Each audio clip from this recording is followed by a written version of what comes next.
Hi, in this video I will be demonstrating how to install the Burp Suite web proxying tool. This method can be used to install Burp Suite on a Windows-based computer. However, you could also download the install files for Mac or Linux-based computers. The install is pretty straightforward and easy to set up. Following the installation, I will show you how to proxy basic web traffic with the tool and evaluate web traffic with the tool. First off, open up a web browser and do a simple search for Burp Suite, S-U-I-T-E, like burp, as if you made a burp. You'll find https portswigger.net, BUR. For me, I never really like to pick the first finding on a search, so I like to kind of look around to see if there's anything better. But that overall looks like it is the best application. It is from portswigger.net, so I'm going to go ahead and click on it now. Okay, now that I'm on Portswigger, I simply have to locate the download. So to do this, I want to find Burp Suite Community Edition. If you wanted to pay for a license, the Professional Edition is $3.99. It offers a little bit more features as far as vulnerability scanning and things of that nature. However, for the free edition, you can get by and get a lot of things done. So I'm going to go ahead and pick Burp Suite Community Edition. Now that I have it, you could also get a free trial for Pro. We're not going to be doing that, but let's click Download. And it's going to give us the different options. Again, I'm going to be highlighting how to do it for Windows, but if you hit the drop down here, you'll notice that you can have basic Java, Linux, Mac OS X, and Windows 64-bit. I'm going to stick with Windows 64-bit and download. Now that the download is complete, I simply have to locate the download to wherever it may have downloaded it. It depends on your system. In general, Windows downloads to the downloads area. We'll notice that we have the application here with the timestamp around 8:30, 6:30 p.m. That's pretty accurate depending on my time date stamp here. And I'm going to simply right-click on this and select Run as an Administrator. I always do this just out of force of habit, but you technically shouldn't have to. You should just be able to double-click on it to kick it off. I'm going to click Yes. And then it's got the installation wizard is simply going to tell me what I have to do next. I'm going to keep all the defaults here. Had a prompt for finish and went ahead and completed the installation. Now the installation is complete, I'm going to close out of my web browser and I'm going to locate the installed application. It's right here, Burp Suite Community Edition. I'm going to right click and I'm going to pin this to my taskbar for ease of access. I'm going to now launch into it. And we'll notice that it basically starts up Burp Suite Community Edition. And advanced saving is not available on the Community Edition, but I'm going to start with a temporary project. Next, use Burp defaults, and finally start Burp.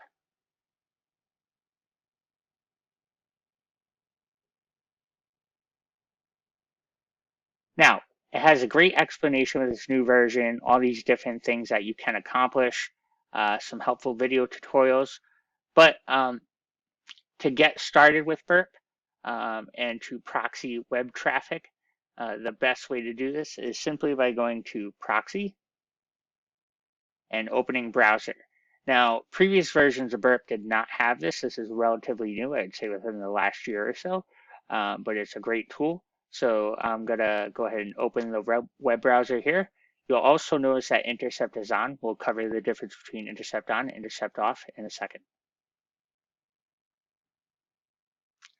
Clicking Open Browser is going to launch what looks like a Google Chrome browser, but it's basically a Chromium based browser that was built specifically for Burp Suite.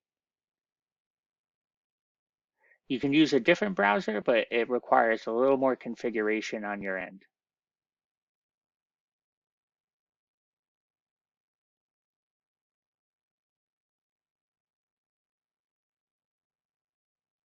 Seems to be taking a minute or two to open up. Not a big deal. We just have to be patient here. Okay, it looks like the browser finally opened. It looks like this in the background. Again, this process is going to be similar no matter what OS you are using. Next, we are going to see the effects of proxying web traffic through this browser. So pick a random site. I'm going to go with, say, www.cnn.com. And now you'll notice that it is spinning in the background. Okay, this is expected behavior and the page is not going to load. Let's minimize this web browser and see why the page is not loading. You'll notice here that the proxy intercept has received a request to https www.cnn.com. So now a poorly built web application would have certain things in here that we might be able to manipulate and then send over to the server. That's outside of the scope of this video, but I'm going to demonstrate how to forward this request on until we see the page load. Now, each one of these requests are going to be different. This also kind of highlights the sheer amount of traffic that you send when you're navigating the web. So what's going on here is that basically when you're visiting CNN.com, you'll notice you're also hitting all these different websites. So you're not just going to CNN.com. And it's going to try to basically show you the interception for each one of these items. And there is a ton of different sites you'll notice that get contacted when you just try to simply go check the latest news of the day. Very scary. There are some browser plugins that do this as well, but we're not going to cover those. And again, I could do this pretty much all day, all night, but or I could simply turn the intercept off and the proxy would immediately just forward all traffic onto the website. But I'm going to see how many clicks it takes to get to the center of a Tootsie Roll Pop here, or to the website, I should say. Boom, boom, boom, boom, boom. And again, if this isn't freaking you out about how much traffic is being sent to a simple news website, this just goes to show you how much tracking is going on in out there on the World Wide Web. All right, so I'm getting a little sick and tired of this. I'm going to go back here. You'll notice that the website is already loaded. However, there's still intercept. So it's basically waiting for me to make connections to all these ads-based services and these clickbait services. So I'm going to turn the intercept off. And now I'll notice that, hey, CNN is fully loaded. It says not secure. It's saying there's an invalid certificate. Basically, we can address this by installing the Port Swigger certificate onto the Windows machine. We'll cover that right now.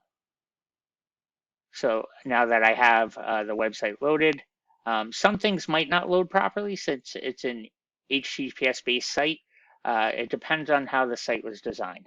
So I'm going to minimize this and hopefully get past this. I have to go into the proxy options and import-export CA certificate. And we're going to export the certificate in a PKCS number 12 key store. Select the file that you want to name. And I'm going to point it on my desktop for easy access. I'm going to name it cert. It's usually good to protect certificates with a password. I'm going to skip that for now. Oh, looks like in this version a password is required. I'm going to go ahead and do and actually the format I chose, a password is required because it's a private key. I'm going to put in a simple password, just password. Again, I'm not worried about somebody stealing this particular cert, so I don't really care. You'll see the cert pop in here. Next thing I'm going to do is right click on the Windows. Now this varies on Linux greatly. I am not quite sure the procedure on Linux. You'll have to use OpenSSL and probably the same for Mac. I'm going to run the Microsoft Management Console. Opening the Microsoft Management Console, I'm now going to add the certificate snap-in. Add. Computer account. Local computer. Certificate's local computer. Click OK. And I'm going to drill into this. And next thing what I want to do is I want to look for trusted root certification authorities. And I'm going to right click on certificates, all tasks, import a certificate in. Next, browse to the location of my certificate. I'll have to hit this drop down here to put all files or PKS, but since I didn't put an extension on here, it might not get identified properly. So open. Next, it should prompt you for the password. Next, next, and finally finish. Now, what that just did was added a PortSwigger's certificate as a trusted root certificate authority, meaning that any traffic, web traffic that goes through, it automatically has the certificate signing. So it should be a valid cert getting displayed when you go to cnn.com now. Let's try it out. Intercept. I'm going to leave intercept off. I'm going to close out my original browser session.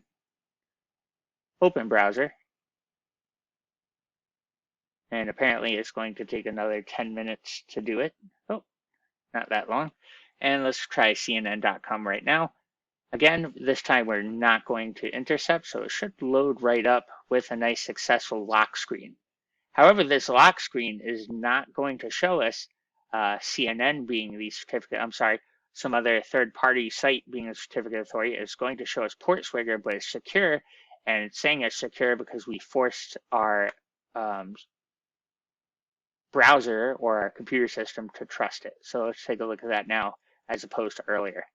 So the service issued to CNN, issued by PortSwigger, and that's the basics of proxying web traffic.